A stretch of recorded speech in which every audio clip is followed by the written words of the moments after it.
On the 8th of August, new protests erupted in Burma against the totalitarian government that had held power since 1962, transforming the country into an ever more isolated, impoverished state with a crushing national debt.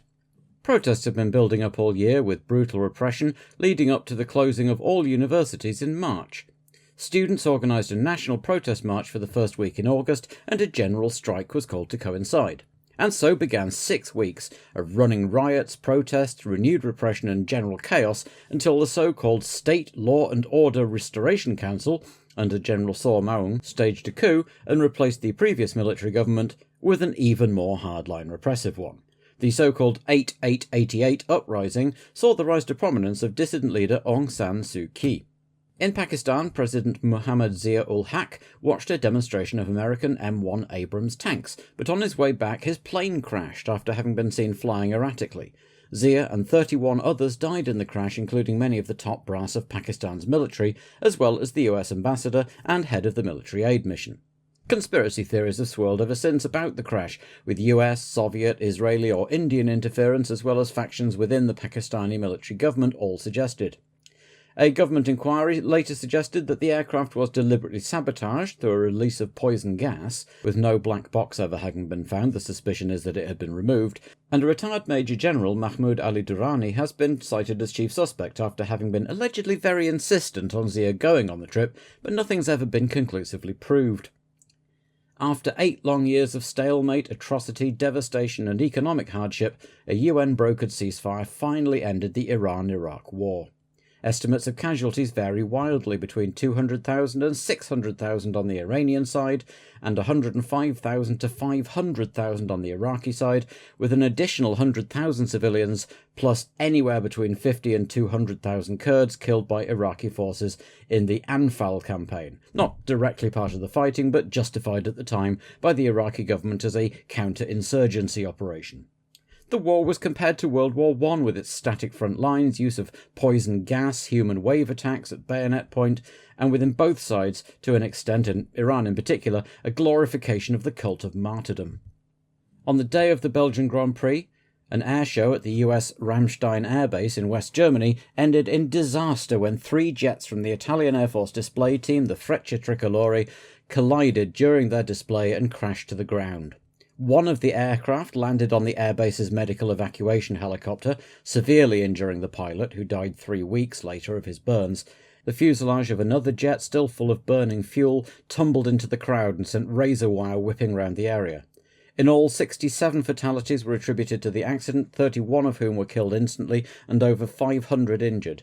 The incident highlighted some serious failings in the way the West German authorities handled major disasters, and it remained the deadliest airshow disaster until 2002. And the motoring world marked the death of Enzo Ferrari, who died on the 15th of August 1988 at the age of 90. Il Commendatore had been ill for some time, but still retained his control of the team, which he had masterminded since the 1930s. Everyone had their stories to tell, of course, of how irascible and unsentimental Enzo could be, and his obituaries were not only limited to the sports pages, but made national news around the world. The last driver to be personally selected by Enzo for the team that bore his name, though, would not be in Spa.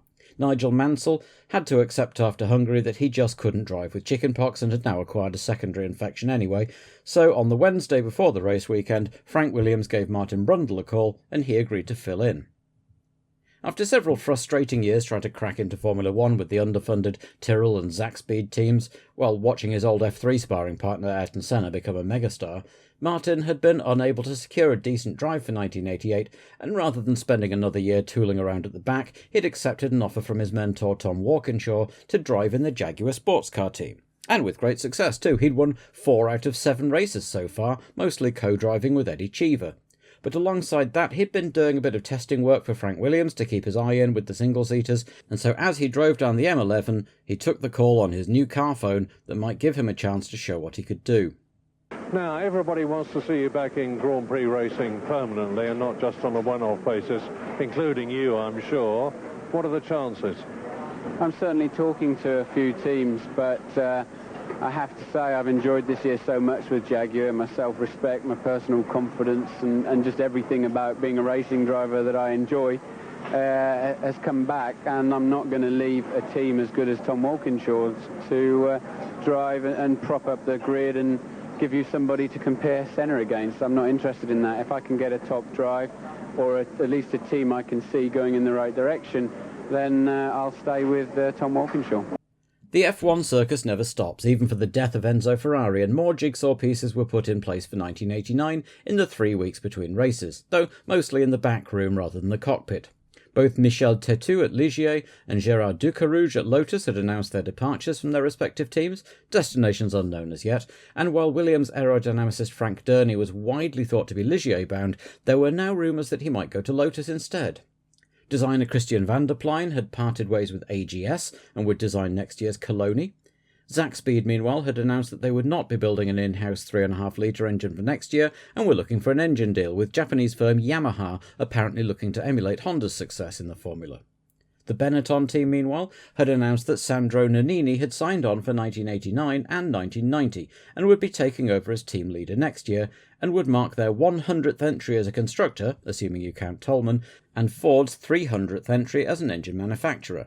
But there was a spanner in the works. Hotly touted British youngster Johnny Herbert, who had an option for Benetton in 1989, had had a massive smash at Brands Hatch in his F3000 car the previous weekend, which had severely injured both feet, almost tearing one of them off entirely, and right now it was questionable whether he would ever walk again, let alone drive a racing car.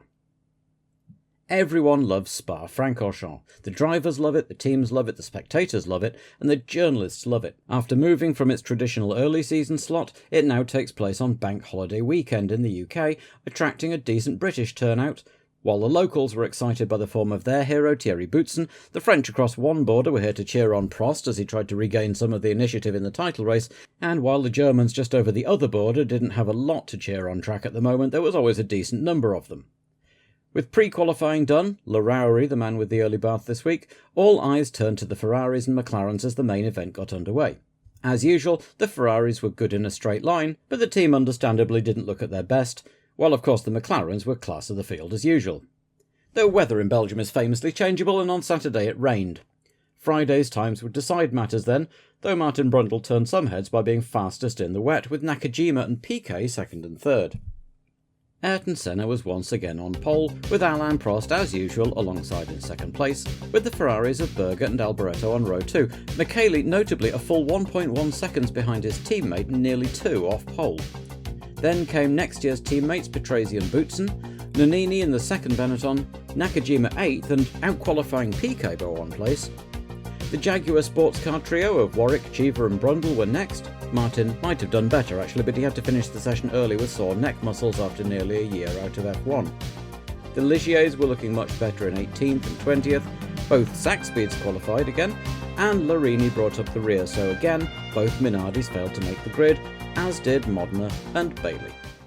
Now, back at the start of the season, Ayrton Senna had ended up driving Prost's car at Jacarepagua and had found out that Alain's settings worked really well for him, and ever since then he'd been copying his settings, recognising that Prost had more experience with the chassis and was possibly just better at setting up a car. For his part, Prost was generally quite happy to share his data and allow Senna to benefit from his experience, but here in Belgium, Prost made some last-minute changes to his setup between qualifying and the race. Was he pulling a fast one on Ayrton now the season was heading towards the sharp end, or did he just have a sudden brainwave? Time would tell. Sunday's weather looked fine, though you could never quite tell in the Ardennes, and the cars weaved their way around the formation lap in bright sunshine. The lights went green and it was Prost who got the better start, leading Senna into La Source, with the 2 Ferraris still behind. Senna was right with Prost all the way down into Eau Rouge and back up the hill through Radillon and Camel. They were side by side down the straight, but Senna had the inside line into Les Combes and took the lead, with Berger still holding closely onto Prost's rear wing too. Behind them, Alboreto led a fast-starting Boutsen, Nakajima, Nannini, Patrese, Warwick, Piquet and Cheever. On lap 2, Berger had a go at Prost at Les Combes, but this time the Frenchman shut the door. By now, though, Senna was already 1.8 seconds ahead, and Prost would have to be careful to stay in touch and not let him build too much of a lead. Behind the leaders, the 2 Benettons were harrying the turbo cars ahead of them, Alboreto and Nakajima respectively. The Japanese driver was having a pretty good weekend, in fact, having out-qualified his illustrious teammate and gone second quickest in the wet warm-up. Arnoux tested out one of the newly laid gravel traps after a coming together with De Cesaris, whose Real was also out of the race, and just then Berger went missing too, peeling into the pits with some electrical gremlin with his fuel injection. Off came the engine cover, and it looked very much like his race was run already. So now Alboreto was up to third with Boutsen hot on his heels and keen to do well in front of his home crowd. Piquet was the cheese in an Arrows sandwich, the three running 7th through 9th, with Patrese and Brundle just behind, on lap 5 of the 43 scheduled. The defending champion soon passed Warwick, though, and made his way up behind Nannini to now form the bread around a Benetton sandwich, and leave the two Arrows drivers once again to fight amongst themselves, while behind them Brundle and Capelli were entertaining themselves with a good scrap over 11th, with Gugelmin soon joining the party. By the end of that lap, Senna was now over 3 seconds ahead of Prost and pulling out all the time, as Berger finally re-emerged from the pits and set off to test the fix, though there wasn't much chance of him actually doing anything in the race itself. Gugelmin now got ahead of Capelli and had a go at Brundle himself as the race reached a quarter distance on lap 11, while off-camera Piquet got ahead of Nannini into 6th place and set about reasserting himself over his teammate Nakajima.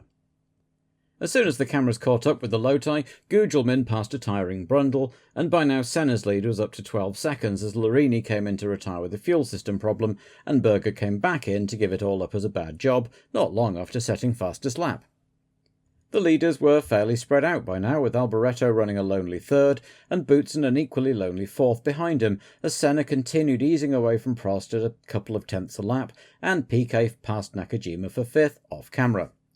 The two Marches had now motored up behind the other Williams, but the strain of the Judd offer was apparently too much for Gugelmin's engine, and it let go just as they came up to the bus stop, forcing Capelli to overtake at a really awkward spot. But Mauricio's engine seemed to sort itself out after that, and he was able to keep going, unlike poor Nakajima, whose Honda gave up on the stroke of half distance. Capelli was pushing Patrese hard, nearly taking the position, or taking Ricciardo off, at La Source at the start of lap 23, and they'd also caught up to Cheever, who'd lost the Battle of the Arrowses for now, and was watching Warwick slowly pulling away from him. After 25 laps then, Senna led Prost by 7.6 seconds, with Alboreto another 21 seconds behind, Boutsen another 14 behind him, Piquet 10 seconds back from the Belgian, and Nannini chasing him and 3 seconds behind.